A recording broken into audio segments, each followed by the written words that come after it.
नमस्कार दोस्तों, स्वागत है आपका हमारे इस चर्चा पर तक यूट्यूब मंच पे।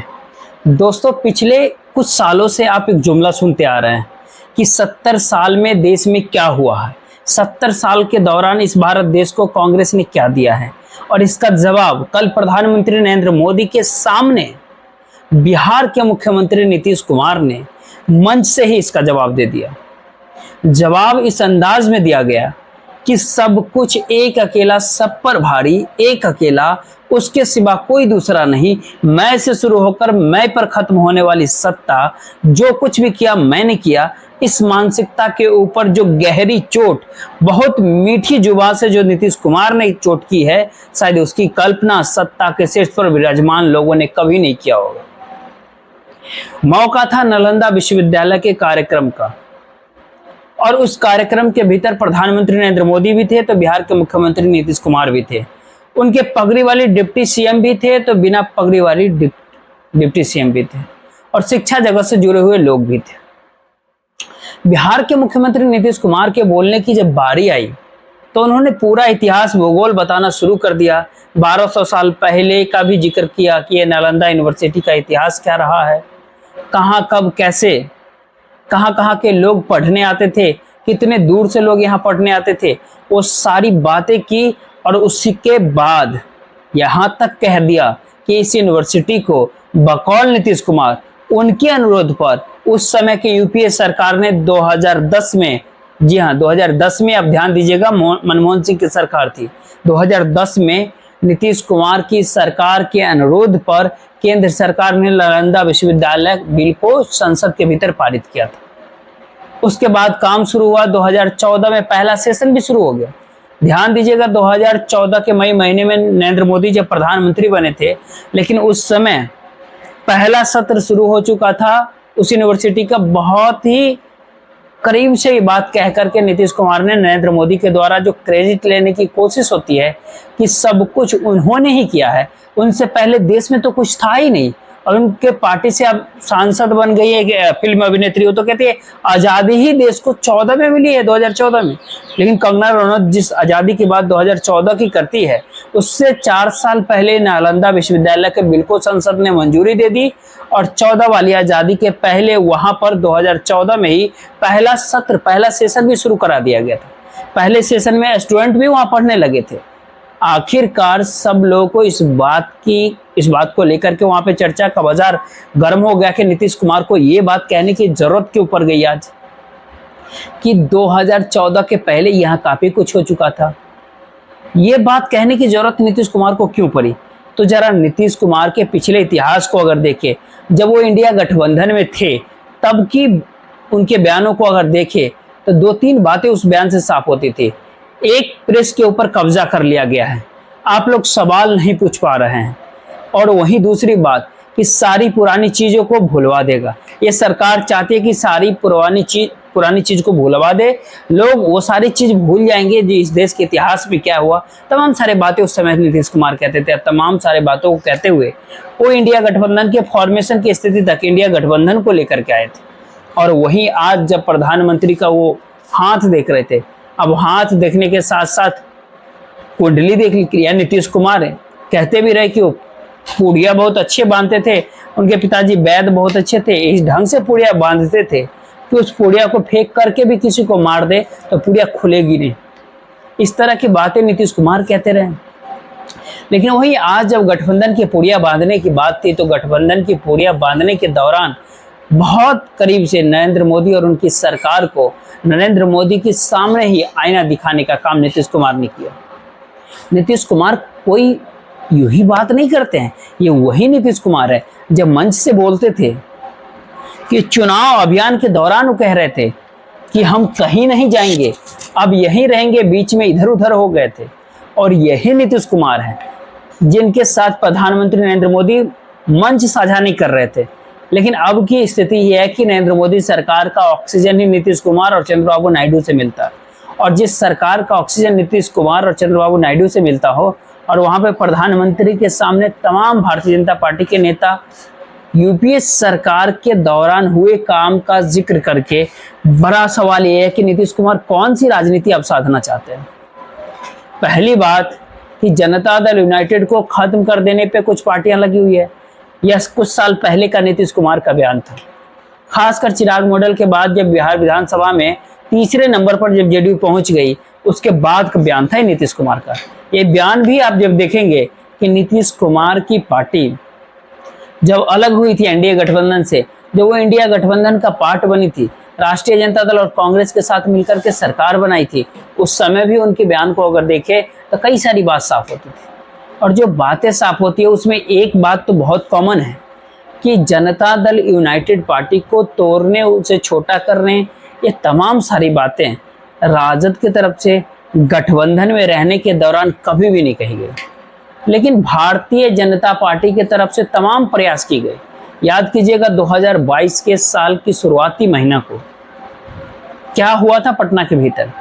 जेडीयू के 43 सीटों को छोड़कर 200 सीटों का चुनाव लड़ने की तैयारी करने की बात कही जा रही थी। और आज क्या स्थिति है? महज 68 सीटों पर लोकसभा के भीतर लीड भी लिया भारतीय जनता पार्टी को। 68 विधानसभा सीटों पर बिहार में लोकसभा चुनाव के दौरान लीड मिली, और लीड भी नीतीश कुमार की कृपा पे मिली। उनके गठबंधन की वजह से भारतीय जनता पार्टी और नीतीश कुमार के वोटों को अगर जोड़ करके देखें तब जा करके मिली। उससे कम सीटों पर लड़ने वाली नीतीश कुमार की पार्टी बीजेपी से कम सीटों पर लड़ रही थी, और बीजेपी से ज्यादा 74 सीटों पर लीड करती हुई दिख रही थी। तो अब नीतीश कुमार अपर हैंड पे, अब नरेंद्र मोदी की सरकार गठबंधन के बोझ तले दबी हुई। कब गिर जाए बात कोई नहीं जानता, और गिरने से बचा लें या फिर गिरा देने की जिम्मेदारी नीतीश कुमार और चंद्रबाबू नायडू पर। तो जब ऐसे में नीतीश और नायडू पर जब ये गठबंधन, ये जिम्मेदारी आके खड़ी है, स्वाभाविक है कांग्रेस पार्टी के नेता राहुल गांधी भी कुछ बात कह रहे हैं। वो भी फाइनेंशियल टाइम को दिए गए इंटरव्यू के भीतर कह रहे थे कि ये सरकार कभी भी गिर सकती है और उनके कुछ लोग हमारे संपर्क में। तो क्या ऐसे में नीतीश कुमार की इस बात को इसी संपर्क में होने से जोड़ करके तो नहीं देखा जाना चाहिए? सियासत में पर्दे के पीछे जो कुछ खेल होता है वो औपचारिक तौर पर मीडिया के सामने तभी लाया जाता है जब वो मुकम्मल डील फाइनल हो जाती है। आज जो भी बात, जिस अंदाज में नीतीश कुमार ने बातें कही, उस अंदाज को देखकर, उस फुटेज को देखकर कोई भी व्यक्ति ये अंदाजा लगा सकता है कि अंदर खाने कुछ तो खिचड़ी पक जरूर रही है। वरना प्रणब मुखर्जी का जिक्र कर देना, वो प्रणब मुखर्जी जो मनमोहन सिंह सरकार के दौरान राष्ट्रपति बनाए गए थे, उसके पहले कलाम साहब का जिक्र कर देना, लेकिन जिक्र करना कलाम साहब का कब का? 2008 का जिक्र करना, जब वो राष्ट्रपति पद से हट गए थे, तब बिहार आए थे, और उस समय केंद्र में मनमोहन सिंह की सरकार थी। उससे पहले भी नीतीश कुमार की सरकार के 2005 में कार्यभार संभालने के बाद 2006 में जब कलाम साहब बिहार पहुंचे थे बतौर राष्ट्रपति, तब भी केंद्र में यूपीए की सरकार मनमोहन सिंह की सरकार थी। तो ये सारी बातें कि कांग्रेस पार्टी के समय में बिल पास हुआ, दूसरे लोगों की सरकार, तो उस समय नीतीश कुमार एनडीए में थे, दूसरे की यानी यूपीए की सरकार 2010 में जब थे, 2014 में जब नरेंद्र मोदी केंद्र में सत्ता में आए तो वहाँ सेशन शुरू हुआ था नालंदा विश्वविद्यालय में। प्रणब मुखर्जी 2016 में बिहार आए थे, जब इस तारीख, जब जो नीतीश कुमार की नालंदा यूनिवर्सिटी बनाने के लिए नीतीश कुमार जो सिफारिश की, उसमें उस कैंपस का काम शुरू हो गया था। उस दौरान ये सारी बातें जब नीतीश कुमार कह रहे थे, तो इसकी राजनीति निहितार्थ को निकालने वाले लोग बखूबी समझ सकते हैं कि क्या कोई भारतीय जनता पार्टी का मुख्यमंत्री होता 2010 का नाम लेने की भी उसकी हिम्मत थी कि 2010 में ये बिल पास होगा। बिहार के भीतर मनमोहन सिंह की सरकार के दौरान शिक्षा के क्षेत्र में क्या मिला था बिहार में? मनमोहन सिंह की सरकार के दौरान नालंदा यूनिवर्सिटी तो मिली ही, 2 सेंट्रल यूनिवर्सिटी 2012 में, एक मोतिहारी के भीतर और एक गया के भीतर, 2 केंद्रीय विश्वविद्यालय मिले थे, जो कि नरेंद्र मोदी की सरकार नाम बदलने में माहिर है। हर जगह किसी न किसी चीज का नाम बदल दिया जाता है। जैसे अहमदाबाद के सरदार पटेल स्टेडियम का नाम नरेंद्र मोदी स्टेडियम हो गया, ठीक इसी प्रकार से इलाहाबाद का नाम प्रयागराज और मुगल सराय का नाम दीनदयाल उपाध्याय जंक्शन हो गया। ठीक उसी प्रकार से मनमोहन सिंह की सरकार आते आते मोतिहारी केंद्रीय विश्वविद्यालय, जो मनमोहन सिंह की सरकार में मंजूरी मिली, नरेंद्र मोदी की सरकार आते आते उसका नाम महात्मा गांधी यूनिवर्सिटी कर दिया गया। यही सब इस सरकार के भीतर हुआ। आईआईटी भी मनमोहन सिंह के दौर में मिली पटना। फिर शिक्षा के क्षेत्र में जो काम हुए उस दौर में उसका जिक्र, उसके एक हिस्से का जिक्र जो वहाँ प्रासंगिक था, यानी नालंदा विश्वविद्यालय के कार्यक्रम में प्रासंगिक था, जिस प्रकार से नीतीश कुमार ने किया, बखूबी अंदाजा लगा सकते हैं कि आज के दौर में भारतीय जनता पार्टी का कोई दूसरा मुख्यमंत्री, एनडीए कुनबे का ही कोई दूसरा मुख्यमंत्री कभी भी 2014 से पहले का जिक्र भी करने के लिए या फिर जुमा पे भी लाने की ऐसी बात कोई सोच सके, कोई कल्पना नहीं कर सकता इस दौर में।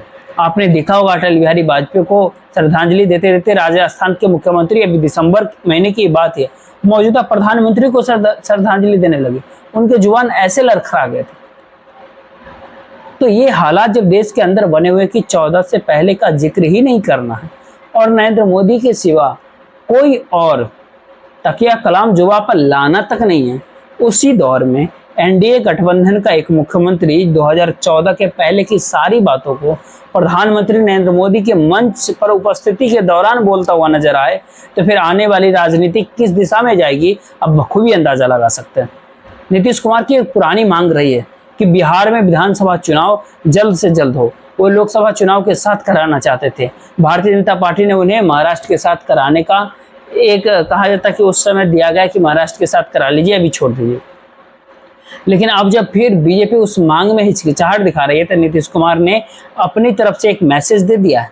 अब इस मैसेज के मायने को बीजेपी वाले तो समझ चुके हैं, लेकिन दिल्ली की सरकार की स्थिरता को देखते हुए कि वह स्थिर रहेगी या फिर नहीं रहेगी, नीतीश कुमार को जो लोग राजनीतिक तौर पर, सियासी तौर पर निपटाना चाहते हैं, जेडीयू को जो लोग राजनीतिक तौर पर खत्म करना चाहते हैं, क्या उन लोगों को अपनी सरकार खत्म होने का, अपनी सरकार बचे रहने का या नहीं बचे रहने का जोखिम लेने की हिमाकत उनके अंदर बची हुई है अभी? इन्हीं सारे सवालों के आसपास जो नीतीश कुमार ने आईना दिखाया है, उस आईने को देखने के बाद कोई भी व्यक्ति ये बात समझ सकता है कि संबंधों में सहजता नहीं। भाजपा और जनता दल यूनाइटेड के संबंध उस स्तर पर नहीं है जिस स्तर पर बाहर से दिखाने की कोशिश की जाती है। बाहर से तो सबने देखा कि दिखाने की कोशिश हुई कि नीतीश कुमार प्रधानमंत्री नरेंद्र मोदी की उंगलियां देख रहे थे कि क्या है उसमें, इलेक्शन के टाइम का कहीं वो तो नहीं दिख रहे थे जो स्याही लगाई जा रही थी वो मिट गई है, बची हुई है, या नाखून बढ़ा है, क्या कुछ है, या फिर कहीं एस्ट्रोलॉजी वगैरह कुछ जानते हो नीतीश कुमार तो वो देख रहे होंगे कि पता नहीं कितने दिन उस हफ्ते में रहने का योग है उनका, क्या देख रहे थे वो नीतीश बाबू ही जानेंगे। लेकिन जो कुछ भी दिखा रहे, जो भारतीय जनता पार्टी उसको जरूर समझ रही है, देख रही है, और आने वाले समय में राजनीति किस दिशा में बढ़ेगी जरा उसको समझने के लिए अच्छे से ध्यान दीजिए और देखते रहिए, देखते जाइए आगे आगे कि बिहार से जो राजनीतिक बवंडर उठने की बात कही जा रही है, उस राजनीतिक बवंडर के बाद जो है दिल्ली के भीतर कौन सी राजनीतिक उथल पुथल होती है। देखते रहिए। आज के लिए इतना ही। जय हिंद, जय भारत।